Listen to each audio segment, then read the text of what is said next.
हमारे पिछली वीडियो में हमने क्या पढ़ा था, सिंपैथेटिक ऑर्गेनिस्ट की हमने स्केच बनाया था, उसकी क्लासिफिकेशन की थी। उसके साथ हमने एम्फीटामाइन, टायरामाइन और एफिडीन पढ़े, जो कि हमारे पास रिलीज़र होते हैं, किस तरह वो रिलीज़ करवाते हैं और उसका क्या क्या इफेक्ट होते हैं, वो हमने सारे पढ़ लिए हैं, उसके यूजेस पढ़ लिए हैं। अब हमारे पास जो है ना एपिनेफ्रीन, उसके बारे में हम पढ़ने जा रहे हैं। क्या पढ़ने जा रहे हैं? एपिनेफ्रीन के बारे में पढ़ने जा रहे हैं। अच्छा, एपिनेफ्रीन जो है ना हमारे पास एपिनेफ्रीन जो है हमारे पास, वो क्या है हमारे पास? अच्छा, सबसे पहले आपको पता होना चाहिए कि एपिनेफ्रीन जो है ये तमाम it it act at all alpha receptor and beta receptor. ये जितने भी हमारे पास अल्फा रिसेप्टर हैं और बीटा रिसेप्टर हैं, सब पे क्या होती है, एपिनेफ्रीन जाके एक्ट कर सकती है। ठीक है, ये हो गई बात। अब दूसरी बात हम ये करते हैं कि हमारे पास जो होते हैं ना, इसके देख लेते हैं इसके इफेक्ट क्या क्या हैं। ठीक है, सबसे पहले हम देख लेते हैं कि इसके सीवीएस पे क्या इफेक्ट है।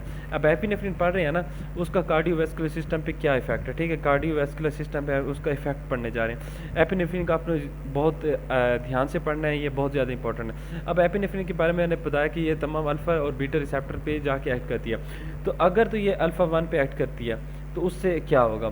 अब हमने पता है, पीछे हमने पढ़ा है कि अल्फा 1 जो होता है हमारे पास कहाँ मौजूद होता है?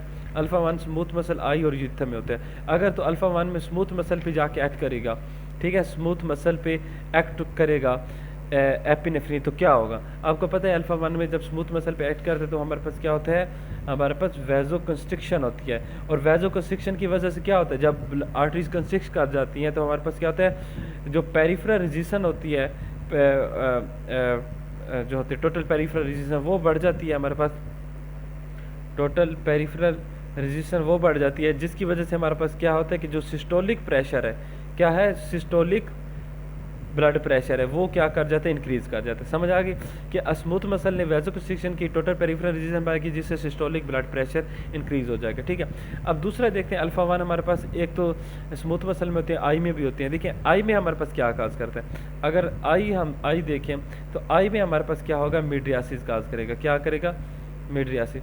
सॉरी, हम अभी ये पढ़ रहे थे सीवीएस, तो अभी हमें आई पढ़ने की ज़रूरत नहीं थी, तो इसको हम दोबारा आगे देखते हैं कि आई में इसका इफेक्ट दोबारा बाद में देखते हैं। ठीक है, अच्छा, हम सीवीएस पढ़ रहे हैं तो हमने अभी देख लिया अल्फा 1 का स्मूथ मसल पे इफेक्ट। ठीक है, एक मैं और पेज निकाल लूँ, 2 मिनट। अच्छा, अभी दूसरा हम इसका इफेक्ट पढ़ते हैं। हमारे पास जो एपिनेफ्रीन होता है उसमें हमारे पास ये भी हमें पता है कि अल्फा होते हैं, उसके साथ बीटा 1 भी होता है। ठीक है, अब सीवीएस पे इफेक्ट पढ़ रहे हैं ना, तो बीटा 1 जब हमें पता है कि एपिनेफ्रीन तमाम अल्फा और बीटा पे एक्ट करती है। तो अल्फा पे तो हमने पढ़ लिया कि अल्फा 1 पे एक्ट करेगी तो वह स्मूथ मसल पे वैसोकंस्ट्रिक्शन होगी, तो उससे सिस्टोलिक प्रेशर बढ़ जाएगा। अल्फा 2 इतना इंपॉर्टेंट नहीं है, क्योंकि हमें पता है वो नर्व टर्मिनल पे होता है, वो ज़्यादातर फीडबैक मैकेनिज्म में इस्तेमाल होता है। मैंने आपको पढ़ाया था कि यहाँ पे जो नॉरएपिनेफ्रिन जो होता है वो नेगेटिव फीडबैक के जरिए अल्फा 2 रिसेप्टर पे जाके एक्ट करता है, तो वो इसका यहाँ पे इतनी इंपॉर्टेंस नहीं है। बीटा 1 अभी देख लेते हैं कि बीटा 1 में अगर एपिनेफ्रीन बीटा 1 रिसेप्टर पे एक्ट करती है तो वो सीवीएस में क्या करेगी। बीटा 1 हमें पता है कि कहाँ पे होते हैं, हार्ट में होते हैं और जेजी सेल में होते हैं। हमने पीछे पढ़ा था कि बीटा 1 हमारे पास क्या होते हैं, हार्ट में होते हैं और जेजी सेल में होते हैं। ठीक है, तो ये बार बार इसका रिसेप्टर वाला ये आपने बहुत अच्छी तरीके से याद कर लेना। अगर तो हार्ट पे जाके एक्ट करेगी तो क्या होगा? अब सिंपैथेटिक सिस्टम है तो वो हार्ट में क्या करेगा, हार्ट रेट को क्या कर देगा, इंक्रीज कर देगा। फोर्स ऑफ कंट्रैक्शन को क्या कर देगा, इंक्रीज कर देगा। कार्डिक आउटपुट को क्या करेगा, इंक्रीज कर देगा। इसी तरह रेनिन पे जेजी सेल पे एक्ट करेगा तो क्या करेगा, रेनिन की प्रोडक्शन को क्या कर देगा, इंक्रीज कर देगा। अब रेनिन इंक्रीज हो गया तो क्या होगा, हमारे पास ब्लड प्रेशर क्या हो जाएगा, इंक्रीज हो जाएगा। ठीक है, ये हो गया। अब बात करते हैं बीटा 2 पे। अगर एपिनेफ्रीन बीटा 2 पे एक्ट करती है तो फिर क्या होता है? बीटा 2 हमें पता है कहाँ होते हैं, देखो बीटा 2 हमारे पास कहाँ पे थे? बीटा 2 हमारे पास लंग में थे, हार्ट में थे, स्केलेटल मसल और लीवर में थे। हार्ट में भी है और लंग्स में भी है। अब हम देख लेते हैं और स्केलेटल मसल में भी है। तो बीटा 2 में जो है ना हमारे पास स्केलेटल मसल में जो हमारे पास ब्लड वेजल होती है उनकी वेजो डायलेशन काज करते हैं, वेजो डायलेशन इन स्केलेटल मसल। तो ये आपने याद रखना है कि हमारे पास ये वेजो डायलेशन करता है, वेजो कंस्ट्रिक्शन या नहीं ये करता। आपने ऐसे याद करना, अल्फा 1 ए, आप ऐसे याद करो ना, ए होता है, बी होता है, सी होता है और डी होता है। इसको ऐसे याद करो। जो हमारा अल्फा 1 है वो कंस्ट्रिक्शन काज करता है, और जो हमारे पास बीटा 2 है 1 2 वो हमारे पास क्या कहते हैं, वैसोडाइलेशन काज करते हैं। ठीक है, इस तरह से आपने निमोनिक्स से याद कर लेना। ठीक है, अच्छा मैं बात कर रहा था हमारे पास जो होता है ना बीटा 2, वो वैसोडाइलेशन काज करते हैं स्केलेटल मसल में। ठीक है, जब हमारे पास बीटा 2 पे जाके एक्ट करेगी। ठीक है, अब हम बात करते हैं, ये तो हमने पढ़ ली कि CVS पे क्या इफेक्ट होते हैं। अब हमने बात करते हैं CVS के बाद हम क्या बात करते हैं, रिस्पिरेटरी इफेक्ट। आपने ना ये याद नहीं करा, आपने सिंपल जहन में रखना कि हमारे पास सिंपैथेटिक सिस्टम में क्या होता है। देखो सिंपैथेटिक सिस्टम में फाइट एंड फ्लाइट कंडीशन में क्या होता है, जब लंग्स में क्या होता है, ब्रोंकियल्स पे क्या होता है, ब्रोंको डायलेशन हो जाती है, लंग्स की क्या होती है, ऑक्सीजनेशन बढ़ जाती है। तो हमारे पास क्या होगी, ये हमारे पास, ये तुम्हें पता है ब्रोंको डायलेशन होगी, लेकिन कैसे होगी, हमें पता है कि हमारे पास लंग्स में कौन से रिसेप्टर होते हैं। देखो लंग्स किधर लिखे पड़े, ये लिखे पड़े, लंग्स क्या होते हैं, बीटा 2 रिसेप्टर होते हैं। तो रिस्पिरेटरी बीटा 2 जो होते हैं, जब उस पर एपिनेफ्रिन एक्ट करेगी तो हमारे पास क्या होगा, ब्रोंको डायलेशन होगी, ब्रोंको डायलेशन होगी। और V2 आपने वैसे भी पढ़ा कि हमारा हमेशा डायलेशन काज करता है, ब्रोंको डायलेशन वैसो डायलेशन। ठीक है, अच्छा फिर हम बात करते हैं आई पे इफेक्ट। आई पे क्या इफेक्ट होता है हमारे पास, आई भी हमने ये याद रखें, आपको पता है कि सिंपैथेटिक सिस्टम में हमारे पास क्या होता है, पीपल क्या कर जाती है, डायलेट कर जाती है। ठीक है, तो हमने ये याद रखना है कि आई में रिसेप्टर कौन से होते हैं, 1। ये देखो अल्फा 1 हमारे पास क्या होता है, स्मूथ मसल आई यूथेरिक ग्लैंड में होते हैं। तो आई हमारे पास क्या है, अल्फा रिसेप्टर होता है। तो ये मैं बार बार क्यों दिखा रहा हूँ, ये आपको अच्छी तरीके से याद होना चाहिए। अल्फा 1 पे जाके ऐड करेगी तो हमारे पास आई में हमारे पास अल्फा 1 कहाँ पे मौजूद होता है, आयरस में मौजूद होता है। तो वो जब हमारे पास पीपल क्या कर जाती है, पीपल डायलेट कर जाती है, पीपल जब डायलेट करती है तो उसे हम क्या कहते हैं, मिड्रियासिस। क्या कहते हैं, मिड्रियासिस। ये तो मिड्रियासिस हो जाएगा। इसके साथ साथ हमारे पास क्या हो जाता है, लिवर पे एक्ट देखते हैं, लिवर पे क्या फंक्शन होता है। ठीक है, अच्छा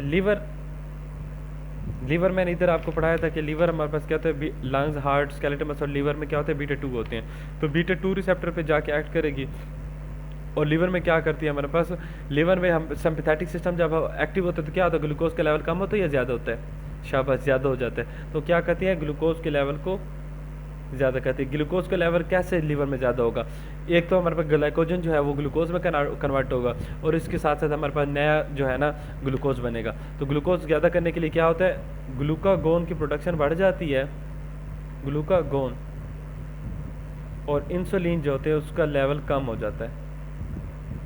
ठीक है, इसलिए फाइट और फ्लाइट कंडीशन में इंसुलिन कम होते हैं, ग्लूकागोन का लेवल ज़्यादा हो जाता है। ठीक है, ये बात हमें यहाँ तक समझ आ गई। अब हम बात करते हैं कि इसके ना एपिनेफ्रिन के हमने सारे अलग अलग इसके इफेक्ट पढ़ लिए हैं। अब इसका देखते हैं कि क्लिनिकल यूज़ क्या है।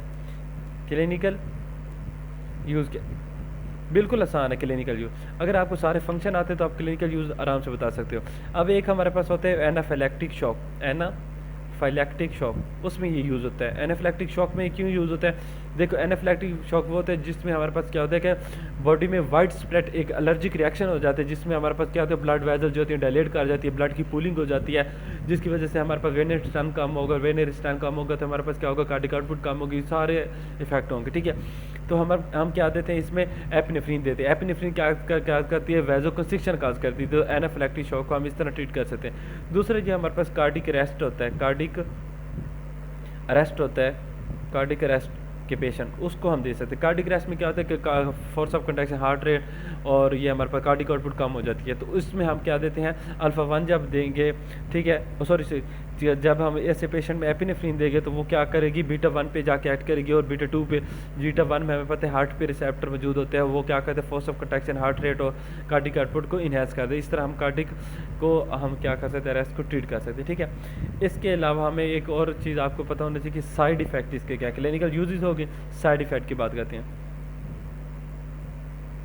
अच्छा, जो साइड इफ़ेक्ट है ना वो आपने इस तरह से याद कर लें कि जो आपने फंक्शन बताए ना सारे, उनको इन्हेंस कर दें नॉर्मल से ज़्यादा। ठीक है, अब हम अगर तो काज करते हैं कि मिड्रियासिस, अब मिड्रियासिस जब ज़्यादा हो जाती है तो क्या होगा, मिड्रियासिस एक हाथ से ज़्यादा होगी तो हमारे पास क्या हो जाएगा, इसमें हमारे पास ग्लाउकोमा के चांसेस बढ़ जाएंगे, क्योंकि जब मिड्रियासिस होती है तो ड्रेनेज जो होती है वो स्टॉप हो जाती है। आपको मैंने पिछली वीडियो में कोलिनर्जिक वाले सिस्टम में पढ़ाया था कि किस तरह मायोसिस हेल्प करती है ड्रेनेज में एक्वस ह्यूमर की, और किस तरह मिड्रियासिस को प्रिवेंट करती है। तो ग्लाइकोमा के चांसेस क्या हो जाते हैं, बढ़ जाते हैं। पहले ये इसका साइड इफेक्ट है। दूसरा साइड इफेक्ट ये है कि हमारे पास जब हार्ट रेट बढ़ जाएगा, फोर्स ऑफ कंट्रैक्शन बढ़ जाएगी, बीटा 1 की वजह से ये सारी चीज़ें बढ़ेंगी।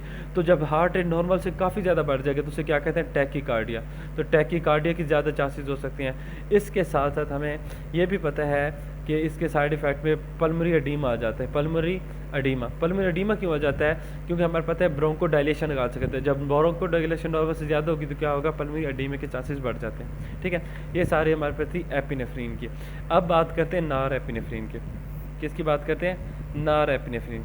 नार एपिनेफ्रीन के सारे फंक्शन इसी तरह जिस तरह हमारे पास एपिनेफ्रीन के थे। सिंपल आपने ये याद रखना, ये अल्फ़ा 1 पे भी एक्ट करती है, अल्फ़ा 2 पे भी करती है, बीटा 1 पे भी करती है, बीटा 2 पे नहीं करती बल्कि बीटा 3 पे करती है। ठीक है, तो आपने ये याद रखें नार एपिनेफ्रीन में सारे फंक्शन सेम है, लेकिन ये जो बीटा 2 पे एक्ट नहीं करते नार एपिनेफ्रीन। ठीक है, जबकि एपिनेफ्रीन बीटा 2 पे एक्ट कर रहा था। जैसे नार एपिनेफ्रीन का ज़्यादा फंक्शन किस पे होता है? अल्फ़ा पे ज़्यादा होता है। एपिनेफ्रीन का अल्फ़ा बीटा दोनों पे होता है। अब तीसरी ड्रग हम पढ़ लेते हैं जो है, उसका नाम है हमारे पास आइसोप्रोटीरेनॉल। क्या है? आइसोप्रोटीरेनॉल जो होते हैं ना, ये हमारे पास बीटा सिलेक्टिव होता है, बीटा नॉन सिलेक्टिव होता है। मतलब होता तो बीटा है, अल्फ़ा पे एक्ट नहीं करते, इसलिए हमारे ये बीटा 1 पे भी ऐड करेगा, बीटा 2 पे भी ऐड करेगा, बीटा 3 पे भी ऐड करेगा। अब चौथा हम बात कर लेते हैं डोपामीन की। डोपामीन की जितना मैं आपको पढ़ा रहा हूँ यही काफ़ी है। ठीक है, डोपामीन जो है अल्फ़ा 1 पे भी करेगी, अल्फ़ा 2 पे भी करेगी, बीटा 1 पे भी करेगी। लेकिन जिस तरह इसने बीटा 2 पे नहीं किया था ना नार एपिनेफ्रीन, इसे ये भी बीटा 2 पे डोपामीन नहीं करती बल्कि बीटा 3 पे करती है और डी रिसेप्टर पे करती है। डी डोपामीन रिसेप्टर D1 होते हैं, D2 होते हैं। ठीक है, अब जो ये सारे तो हमने इफेक्ट पढ़ लिया, अल्फ़ा 1 किस तरह इफेक्ट करता है, एपिनेफ्रीन में 2 भी पढ़ लिया, बीटा 1 बीटा 3 भी पढ़ लिया। दोबारा से मैं आपको जल्दी से रिवाइज करा देता हूँ कि जो हमारे पास अल्फ़ा रिसेप्टर होते हैं वो नॉर्मली दोनों मिल के क्या करते हैं? वैसोकंस्ट्रिक्शन करा देते हैं, जिसकी वजह से हमारा ब्लड प्रेशर ज़्यादा हो जाता है। ठीक है, इसी तरह बीटा 1 और बीटा 2 नॉर्मली कहाँ पे एक्ट कर रहे थे? हार्ट में। थी ये क्या कर रहे थे? हार्ट रेट को ज़्यादा कर रहे होते हैं, कार्डिक आउटपुट भी ज़्यादा हो रही थी, फोर्स कंट्रैक्शन भी ज़्यादा। ये जो डी है ना, ये नया चीज़ है। अब डोपामीन रिसेप्टर क्या करते हैं? डोपामीन रिसेप्टर जो है ना हमारे पे वेजो डायलेशन करते हैं, लेकिन कौन सी वेजल की? Vasodilation of renal and splanchnic vessel.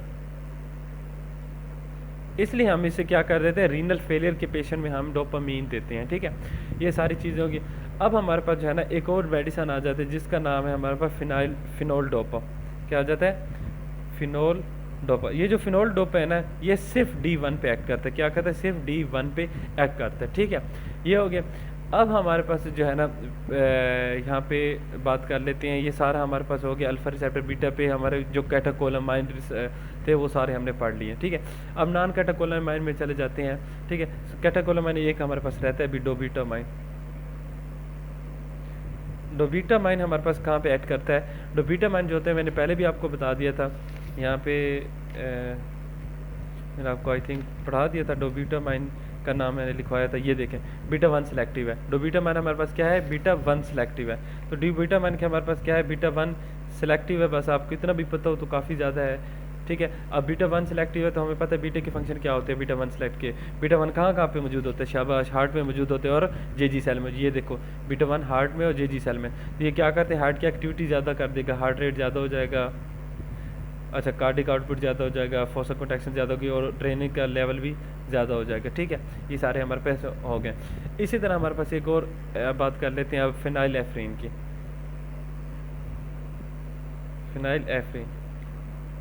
फिनाइलएफ्रीन भी मैंने आपको पढ़ाया था। हमारे पास क्या होता है फिनाइलएफ्रीन? ये देखो अल्फ़ा 1 सिलेक्टिव मैंने लिखा था फिनाइलएफ्रीन। ठीक है, इसके बाद क्लोनिडीन हम पढ़ेंगे। फिनाइलएफ्रीन हम क्या हमारे पास क्या है? ये हमारे पास अल्फ़ा 1 सिलेक्टिव है। अल्फ़ा 1 सिलेक्टिव आपको पता है तो क्या काज करते हैं? वैजो कंस्ट्रिक्शन काज करते हैं। वैजो कंस्ट्रिक्शन जब होगी तो क्या होगा? ब्लड प्रेशर ज़्यादा हो जाएगा। ठीक है, वैजो कंस्ट्रिक्शन ज़्यादा होगी तो टोटल पेरिफेरल रेजिस्टेंस ज़्यादा होगी, जिससे ब्लड प्रेशर बढ़ जाएगा। ठीक है, अब बात करते हैं हम अल्फ़ा 1 एगोनिस्ट हो गया, अल्फ़ा 2 एगोनिस्ट की बात करते हैं, जिसकी एग्जांपल में हमारे पास आ जाता है क्लोनिडीन। तो क्लोनिडीन हमारे पास क्या है? अल्फ़ा 2 एगोनिस्ट है। अल्फ़ा 2 एगोनिस्ट है तो हमारे पास अल्फ़ा 2 को जो है ना ज़्यादातर हम इसके यूजेस नहीं पढ़ते, ये अभी रिसर्च में है। अब बात करते हैं लास्ट क्वेश्चन जिसमें हमने बीटा 1 भी पढ़ लिया, अल्फ़ा 1 अल्फ़ा 2 भी पढ़ लिया, बीटा 2 की बात करते हैं लास्ट वाला। ठीक है, अब बीटा 2 में हमारे पास क्या आ जाते हैं? बीटा 2 जो है ना ये काफ़ी इंपॉर्टेंट है, बीटा 2 एगोनिस्ट। अब बीटा 2 क्यों इंपॉर्टेंट है? क्योंकि हमारे पास ये लंग्स में मौजूद होते हैं। ठीक है, अब लंग्स में मौजूद होते हैं तो हमारे पास क्या कर सकते हैं? ये करते क्या है? लंग्स में मौजूद होते हैं और लंग्स में हमारे पास क्या करते हैं? ब्रोंको डायलेशन करते हैं, ब्रोंको डायलेशन काज करते हैं। ठीक है, अब ब्रोंको डायलेशन कैसे काज करते हैं? ठीक है, अब इसमें हमारे पास एक होते हैं अक्यूट ट्रीटमेंट में हम यूज़ करते हैं कुछ बीटा 2 और कुछ जो होते हैं हम क्रोनिक में यूज़ करते हैं। क्यों? क्योंकि अक्यूट वाले वो होते हैं जिनका ड्यूरेशन ऑफ एक्शन कम होते हैं। इसमें हमारे पास आ जाते हैं AMT। क्या आ जाते हैं? AMT। ए से क्या बनता है हमारे पास? अल्ब्यूटिरोल। एम से मेटाप्रोटीरेनॉल।